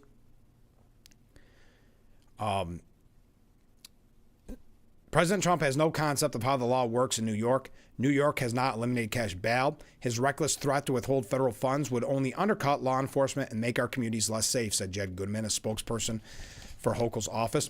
The original bill was signed by Hochul's predecessor, Andrew Cuomo. We're going to tell you what Elise Stefanik and our congressman, Nick Langworthy, had to say. Let's go to Nick Langworthy. Congressman Nick Langworthy applauded President Trump's executive order ending cashless bail in Washington, D.C., restoring law and order to the nation's capital, and calls on Governor Hochul to do the same. Quote, this again, Congressman Nick Langworthy. It's a sad state of affairs when the President of the United States has to step in and do the job local officials should be doing to keep people safe. In New York, Governor Hochul and Albany Democrats have unleashed a wave of tragic and entirely preventable crimes. The supporters of these disastrous pro-criminal policies have blood on their hands. I strongly support President Trump's executive order to restore law and order, and I urge congressional leadership to act to codify it so we can end this madness in pro-criminal, anti-police states like New York. The radical left's obsession with coddling criminals has left a trail of victims whose lives will never be the same. New Yorkers deserve leaders who put the safety of law-abiding citizens ahead of violent offenders. Thankfully, President Trump is once again leading where Democrats have failed, bringing safety, accountability, and common sense back to our government. Now, Elise Stefanik, potential candidate, and I actually got this quote from the Hornell Sun. I was thinking of the Hornell Sun.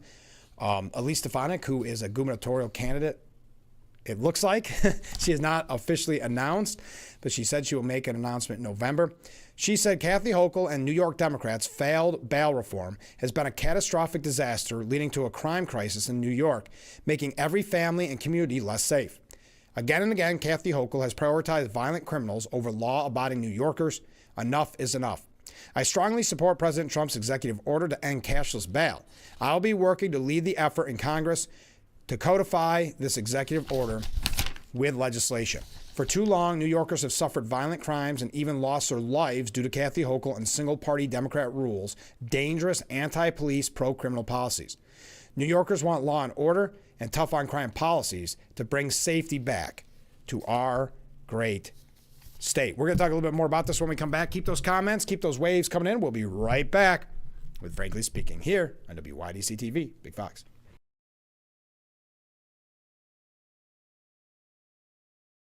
Attention, Elmeron may lead to vision loss. If you have suffered vision problems after taking Elmeron to treat bladder pain, call the Hearn Law Firm.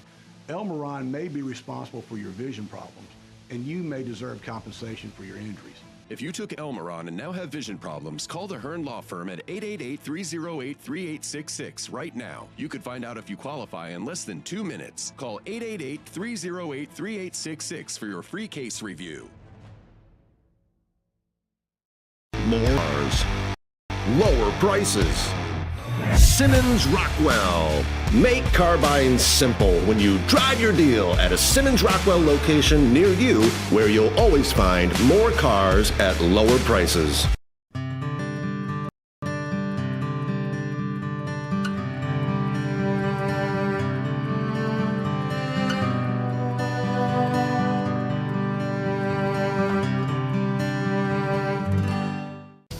Big Fox 10 p.m. News is the first primetime local news for the Twin Tiers. Our reporters, Haley and Dante, scour the southern tier to bring you up-to-date news regarding local businesses, economics, and how national decisions impact our area.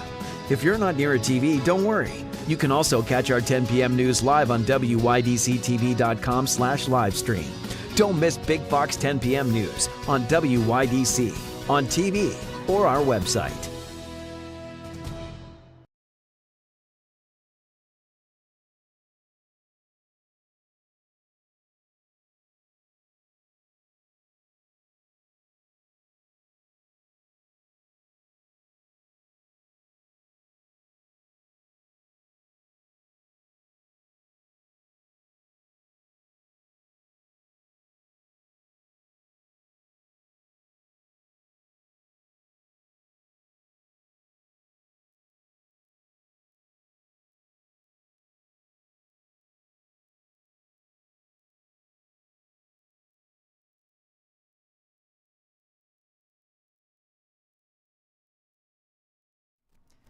The Frankly Speaking Roof Cam, brought to you by Boss Security in Horseheads. Contact them today for all your business and home security needs. We are back, broadcasting live from the Hesselson studio. So New York leaders largely adopted a wait-and-see approach to Trump's executive order ending cashless bail, with some saying his edict wouldn't apply to the Empire State. Trump's order gave U.S. Attorney General Pam Bondi 30 days to compile a list of states and local jurisdictions that, in her opinion, substantially eliminated cash bail and threatened to cut off federal funding for them. But a slew of critics have argued the executive order was vaguely worded and open to widely different interpretations. President Trump has no concept of how the law works in New York, said Jen Goodman, who I mentioned earlier. New York has not eliminated cash bail. His reckless threat to withhold federal funds would only undercut law enforcement and make our communities less safe. New York's controversial bail reform went into effect in 2020, in part as a response to the suicide of Khalif Browder after he spent 3 years in Rikers Island's jail for allegedly stealing a backpack. The reform, signed into law by Cuomo, largely eliminated bail for misdemeanors and nonviolent felonies, but kept it for violent offenses, including murder, rape, and robbery. Many law enforcement officials and politicians argued it led to a spike in crime from recidivists repeatedly set free on low-level offenses. How many, as we've said on this program numerous times, how many victims did not have to be victims because of bail reform? New York those tweaks that Hochul made a few years back haven't gone far enough. It started in New York, and it's been a horrible thing for crime, Trump said yesterday. Trump's executive order calls to identify states that have eliminated cash bail for crimes that, quote, pose a clear threat to public safety and order, including violent and sexual offenses, as well as burglary, looting, and vandalism.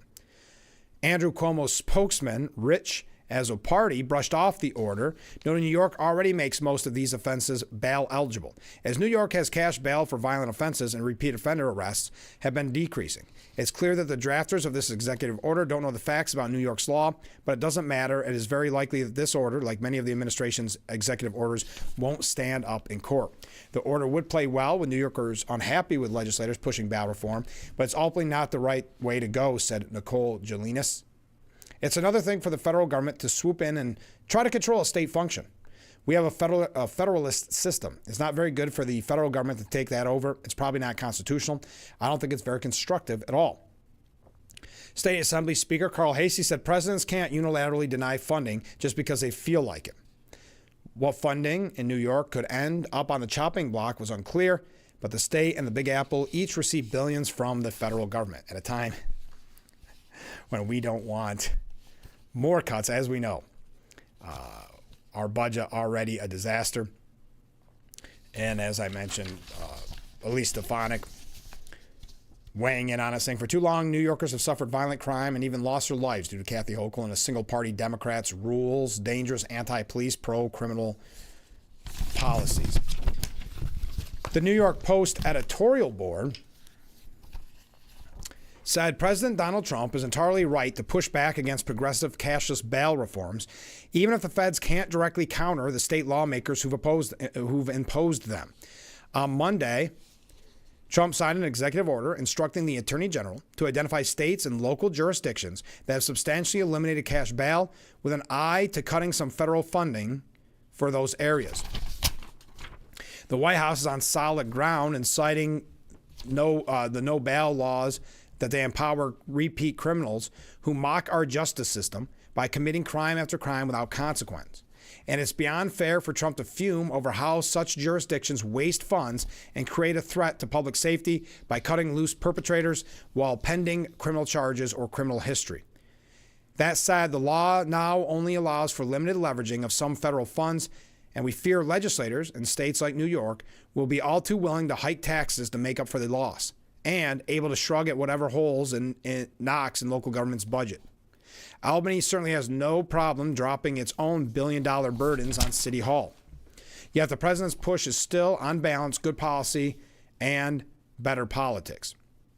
Above all, it nationalizes a debate that progressives would rather restrict to areas where they dominate, and so helps force them to defend their policies. Policies that tell criminals they'll face no serious, immediate consequences for their crimes, and so mushroom rates of recidivism, policies that leave cops having to rearrest perpetrators who've been freed while awaiting trial for another crime, sometimes just days or even mere hours after the first arrest. Since then, Governor Andrew Cuomo signed on to the Empire State's no bail madness in 2019, New York City has seen countless perps nabbed for serious crimes but freed without bail, only to be hauled in again for new crimes soon after. One example is Enbert Blanco, a suspected Trey de Arega gang member, somehow set loose without bail after an attempted murder rap, then arrested on drug charges and freed again in Florida, and finally hauled in a third time for sex trafficking a 15-year-old New York City runaway. Or the case of the serial shoplifter, who's been arrested a jaw-dropping 254 times, but repeatedly let go on supervised release. Some may complain of using a cutoff of federal funds as a cudgel against state law, but that horse left the barn decades ago. And the left was all for it when President Obama did it to push trans rights in schools' bathrooms, and President Joe Biden did his own bullying over state abortion and labor laws. As for the politics, yes, most Americans want criminals behind bars. After Albany imposed cashless bail, left-leaning New Yorkers blamed it for the crime surge by a margin of 64 to 24%. And the president is entirely right to force national Democrats to take a stand on the substance here. We hope disown this idiocy. I think the Democrats better get smart, Trump advised Monday in the face of Governor Pritzker's whining over this new initiative. And he's entirely right. Until they do, the voters don't dare to give them any power in Washington again. John Kasich, no friend of Donald Trump, said on MSNBC on Chris Jansen Reports, he said, I have such a different take than what we just heard that talked about a manufactured crisis. Have you been to Chicago? Have you been to Baltimore? My daughter went to school in Chicago. I remember the day she graduated, there were shootings and killings right outside of her building. In Baltimore, I have friends that go down to Johns Hopkins, get treated for medical conditions. I mean, they're nervous about even going there. There are parts of Baltimore that he tells me he wouldn't go into, and this is not some right-wing person. This is somebody who wants to be able to go into some of our great cities and be able to be safe. Now, I do think it's important that if you're going to do this, you've got to define the mission. You've got to talk about the authority. I think one of the earlier guests was saying that, well, maybe there's a narrow way to do this. I agree with that. I heard the word manufactured crisis, that this is a manufactured crisis. No, it's not. It is a crisis. There are people at risk. All right. On that note, we could talk more about cashless bail. We've been pushing for reforms of this really from day one. We never wanted to be enacted in the first place. Too late for that. But I'd love to hear your thoughts on it. We're going to talk a little bit about gerrymandering here, and then we're going to talk about the Democrat Party and some of the struggles they are having. But we've got to take a short break. Stay with us. This is, Frankly Speaking, here on WYDC TV. Big Fox. We will be right back.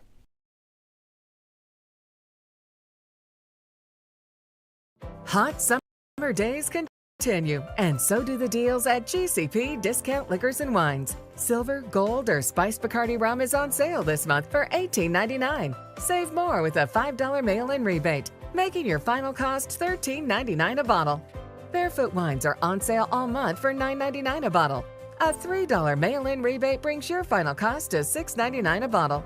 GCP Discount Liquors and Wines in Horseheads, the best in service, selection, and price. One of the great things about our school is just that we have smaller class sizes, so it's just a great place for kids maybe who get lost in a bigger class setting. Awesome teachers who love the kids in their class, really just want them to do their best. We have music classes all the way from pre-K through 8th grade. Give us a call to schedule a tour. We'd love to have you join our Foundations Christian School family.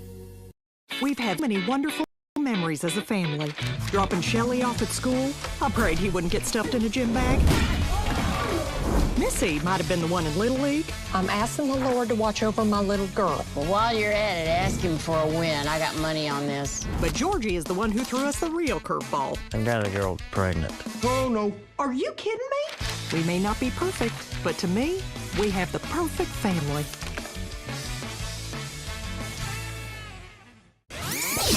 The Fox Sports app isn't just any sports app. It's your sports app. For the touchdown! Yeah, yours. Your teams. Your highlights. Your scores. Your stories. Just choose your favorites to get more of what you want. To the end zone! And of course, stream your teams live. The best part is free with your pay TV subscription.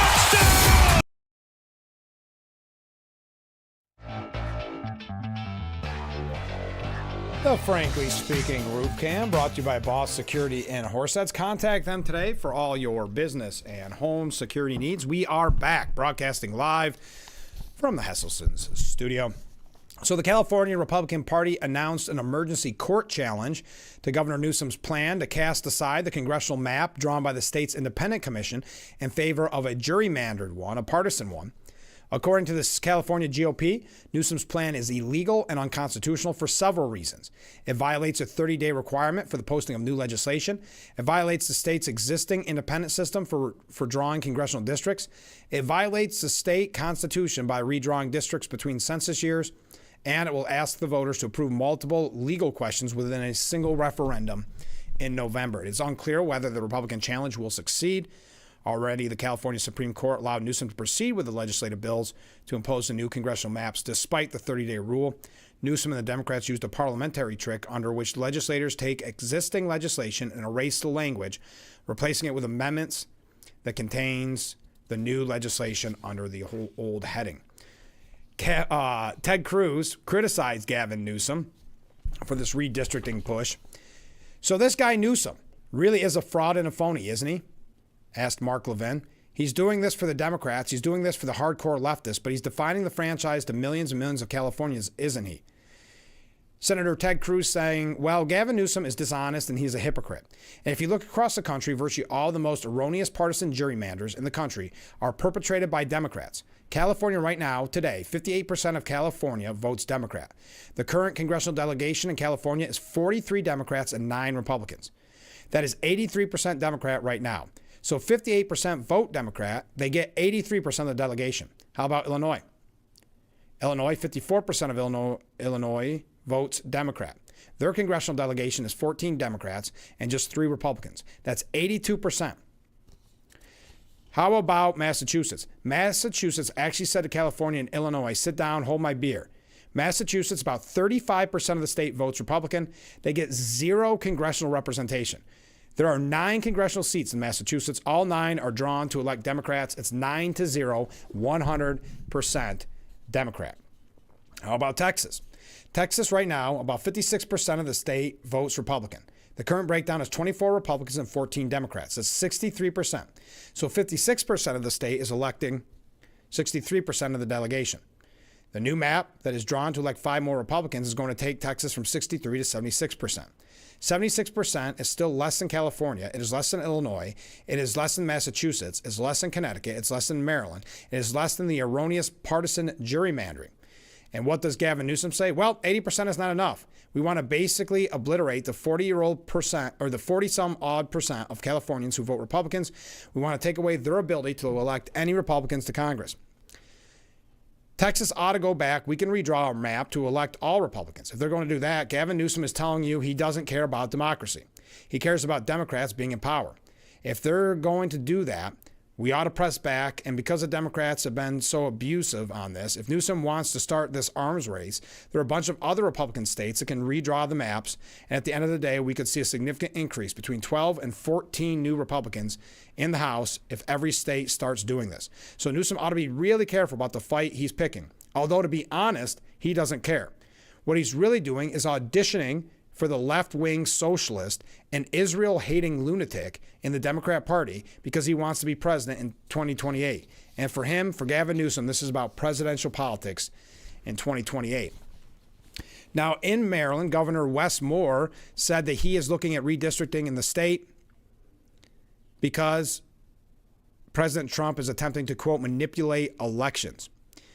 So, in Maryland, they're looking at putting redistricting on the table as well. Oh, by the way, there was a viewer comment. I'm going to get to that in just a moment. Hochul officially shifts into campaign mode, by the way. We know that she's been trying to push this idea that New York can redistrict, which they can't. I mean, just the time frame wouldn't work, not till 2027. But she's running for re-election, and she wants to make sure you know that she's tough. She swears. And she's got President Trump squarely in her crosshairs. Without even a Republican challenger officially declared to run against her, Hochul released her first campaign ad on Monday, ahead of her re-election next year. It struck a decidedly different tone from her first race when former President Joe Biden was in office and Democrats controlled the House. Hochul highlighted 2 of her favorite attributes, being a mom and being from Buffalo. She's not just our governor, the narrator says. She's also a mom from Buffalo. And it doesn't get much tougher than that.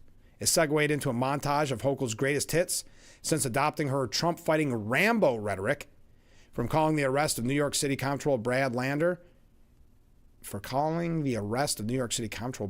Immigration Court baloney, we'll say, to her invitation to Trump border czar Tom Homan to attempt to arrest her over New York's immigration protection, to discussing redistricting.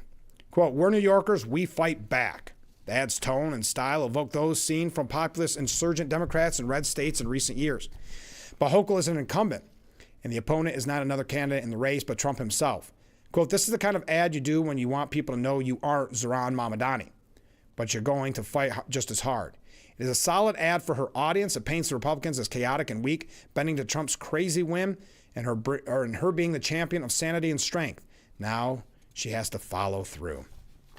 All right, let's go to some viewer comments before we go to our break. If Elise doesn't run, who's left?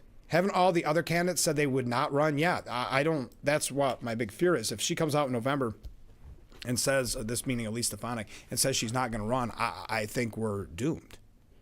I don't think there's a opportunity or time for a Republican to run at that point. Yes, they'll put somebody in there, but I think it's a lost cause at that point.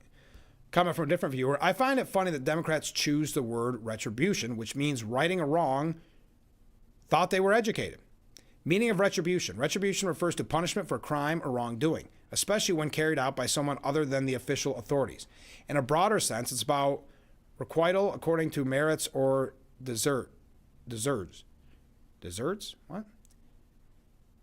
It's about requital according to merits or deserts, particularly for evil actions. Key aspects of retribution: punishment fitting the crime. In legal context, retribution involves setting a punishment that fits the crime, like an eye for an eye. Divine justice is a biblical context. Retribution reflects God's justice and moral order, where individuals receive consequences for their actions. Synonyms: retribution is similar to punishment, retaliation, reprisal, or redress. Examples in context: a judge ordering a life sentence or death penalty for murder can be seen as retribution. In the Bible, retribution is tied to God's righteousness and justice, as seen in Galatians 6:7. Whatever one sows, that will he also reap. Thank you for that. I appreciate that. I think that does the trick. How are we doing on time? Oh, get this. As we've been talking about the Democratic National Committee this morning, where the one head of the DNC or one speaker of the DNC saying at their summer program that no one cares about carjackings or migrant crime.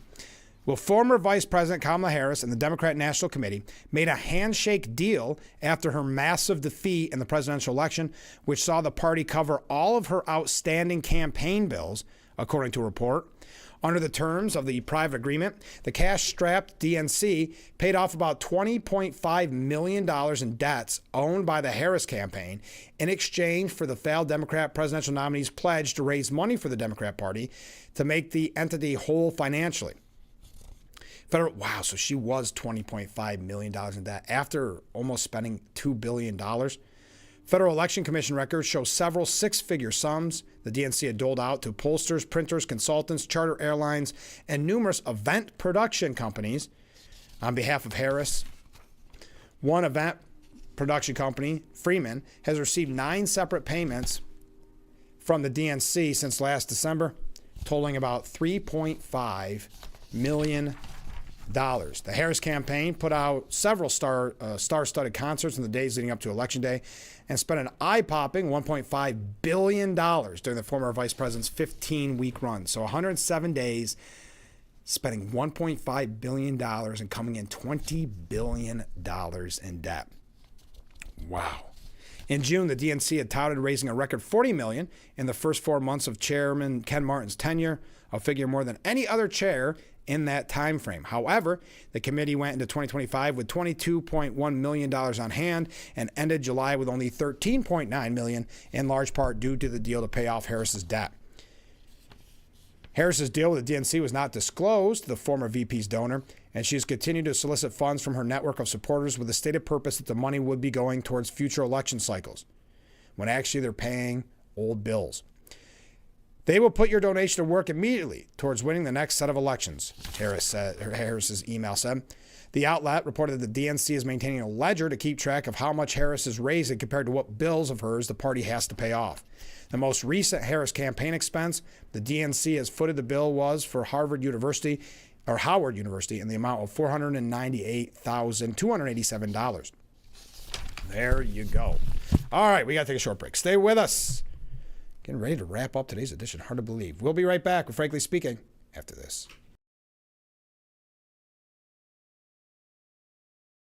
Steuben County Office for the Aging will be hosting a public hearing on Thursday, September 18th at First Presbyterian Church in Bath. This hearing is to review the 2026 annual implementation plan for the Older Americans Act and the Steuben County Office for the Aging.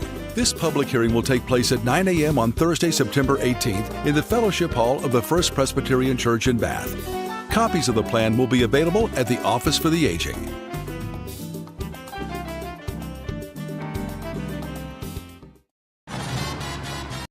Keep summer in gear at the Nissan End of Summer Sales Event. With a Rogue that offers more standard power than CR-V in Tucson. Frontier with a standard V6 unlike Tacoma, and an IIHS Top Safety Pick Plus like Pathfinder or Murano. It's no wonder why J.D. Power named Nissan #1 in new vehicle quality. Hurry in to the Nissan End of Summer Sales Event. Now get 0% APR for 60 months on select popular models, or get a low $239 per month lease on Rogue.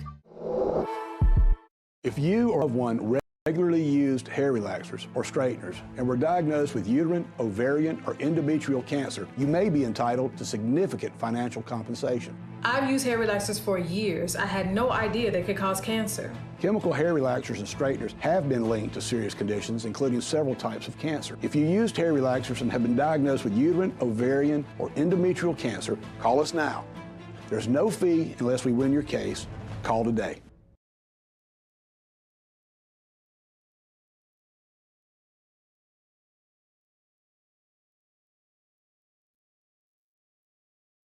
Frankly Speaking Roof Cam, brought to you by Boss Security in Horseheads. Contact them today for all your business and home security needs. We are back, broadcasting live from the Hesselson's studio. Wow, we have so many comments coming in. Let's get right to them. Rick writes in this morning. He says, why does Trump have to lie all the time? He said in a week there would be no more crime in Chicago, just like there is no more crime in D.C. Horse hockey. There will always be crime in both places. I agree with his doing away with no bail release programs. New York just lets people walk to go out and do the same thing again an hour later. Now he wants his face on Mount Rushmore. Yep, let's put the face of the most unpopular president in history, convicted felon, cheat, liar, crook, outlaw of the last decade on Mount Rushmore. Maybe you just leave it alone and have some respect for Rushmore just the way it is. Netanyahu bombs a hospital not once but twice. If Hamas is using these places as shields, don't go in there and kill innocent people. Israel needs their blank handed to them. I hope today is a better day. Thank you, Rick. Comment, Hamas could end this at any time, by the way. Comment from Ken. He writes in, I saw something in the National Review magazine that I never heard on any of the news channels. Quote, a federal judge from Massachusetts, Judge Indira Talwani, a Barack Obama appointee, decreed that the federal government must continue to fund Planned Parenthood through Medicaid. This is not just another injunction against a Trump executive action. Judge Talwani reversed an act of Congress, a provision of the budget bill, on the first business day after it was signed into law. I understand how a Democrat judge rationalizes they can interfere with Trump's executive orders and the actions of ICE. They push the idea the standing law is being abused. I don't understand how a judge can reverse a provision on a bill that has been signed into law by Congress. If they can do that, activist judges could effectively stop enforcement of any laws passed by Congress. The bigger question is, if this is true, and I didn't miss it being reported on any of the news outlets, why wasn't it reported on any of the news channels?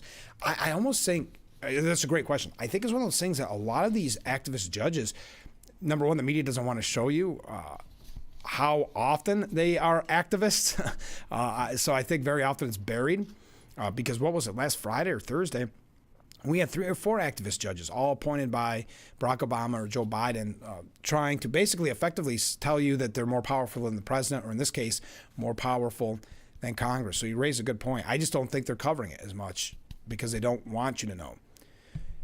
Comment from a different viewer. Hochul could talk all day long. It doesn't change her horrendous record or the sad decline of the once great New York State. I would agree.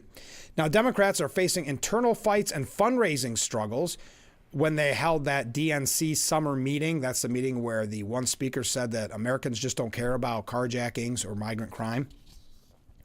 The low-profile political operative from Minnesota, just 6 months on the job as chairman of the Democrat National Committee, is charged with leading his party's formal resistance to Trump and fixing the Democrat brand. Martin told the Associated Press, I think the greatest divide right now in our party, frankly, is not ideological. The greatest divide in those people who are standing up and fighting and those who are sitting on the sidelines. We're using every single lever of power we have to take the fight to Donald Trump.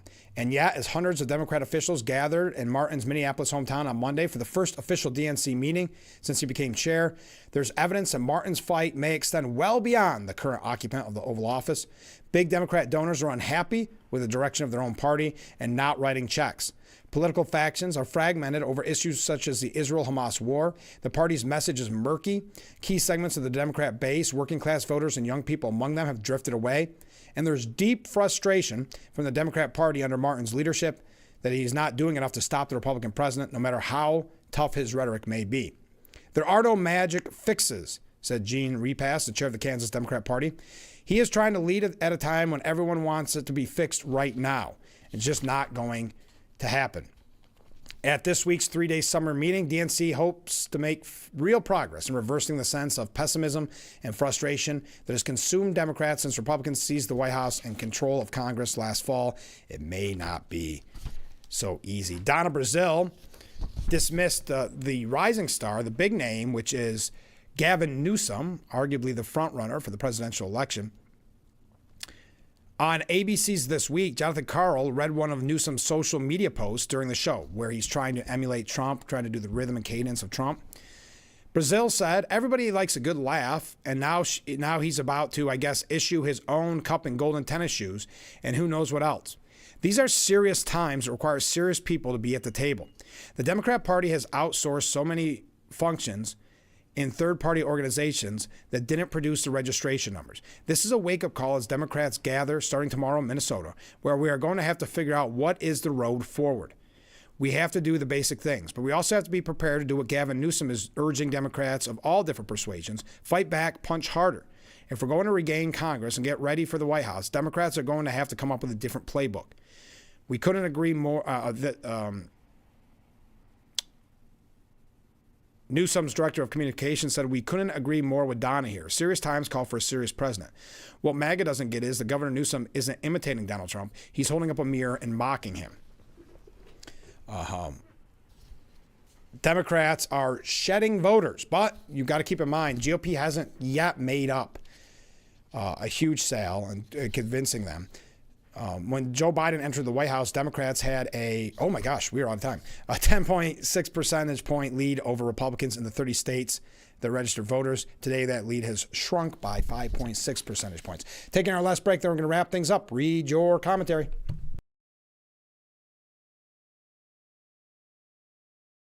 Hard water makes it hard to keep your home looking like the work of art you've always envisioned it would be. Culligan softeners reduce hard water buildup and your cleaning time, transforming every drop, every splash, every rinse into the fine art of a long-lasting clean. With a Culligan water softener, revel in the breathtaking beauty of your home, just the way you've always pictured it. Culligan, water you love. Motor riding season is in full swing, and there are more motorcycles on the road than ever before. Crashes involving motorcycles are often the result of a motorist failing to yield a right-of-way, or caused by a motorist who is distracted. And motorcycle riders are vulnerable and more exposed. So for them, crashes can result in serious injury or even death. Drivers and riders, we're all in this together. Please, be smart and pay attention to your driving. Share the road and watch for motorcycles. The Bix website is here now. WYDCTV.com. Local and national news that keeps you informed and involved. WYDCTV.com. Today's weather up to date and in your town. WYDCTV.com. Sports news, local events, and health stories that affect you. WYDCTV.com. The Big Fox website. Your news here now. WYDCTV.com. The Frankly Speaking Roof Cam brought to you by Boss Security and Horseheads. Contact them today for all your business and home security needs. A couple quick comments. I'd like to know exactly where viewer Rick gets his information from, or exactly which university he attended. Facebook. Thank you very much. I love how that California brags about its economy. They produce little other than vegetables. Most of their money comes from Republican states having to ship goods through California. And finally, a comment from a different viewer. Mark writes in, if President Trump gets rid of cashless ballot at the federal level, how can it not affect New York? And how can Hochul fight this? I don't think she can. I think it's all bluster like she has been pushing a lot lately. As long as the Democrats saying we win.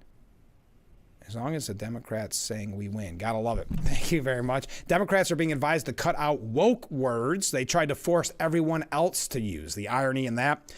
This comes from a new policy memo published online by left-leaning think tank Third Way that suggested politicians scrap 44 words such as privilege, cultural appropriation, the unhoused, birthing person, Latinx, and justice involved from their vocabulary ASAP. Dems are a little late in realizing that everyday Americans are turned off by the academic gobbledygook that's been coming out of politicians' mouths. The great irony is, after years of policing everyone else's speech to enforce the standards of wokeness, Democrats now need to speech police each other to sound less woke. That is, they want to stop hemorrhaging popular support. Yes, so this coming out. The memo breaks down alienating language into 6 categories, the first of which is therapy speak. Third Way advised that these words such as triggering, safe space, holding space, body shaming, and centering, condescendingly implying to voters that I'm more empathetic than you. Similar. Oh my gosh, we are out of time. Thank you, everybody who joined us this morning. If they want to get personal, we can. Well, thank you very much. All right, that does it for today's edition of Frankly Speaking. Thank you to everybody who joined us. Thank you for all the waves and the conversation, and we'll be back tomorrow morning with Frankly Speaking, only on WYDC TV. Big Fox.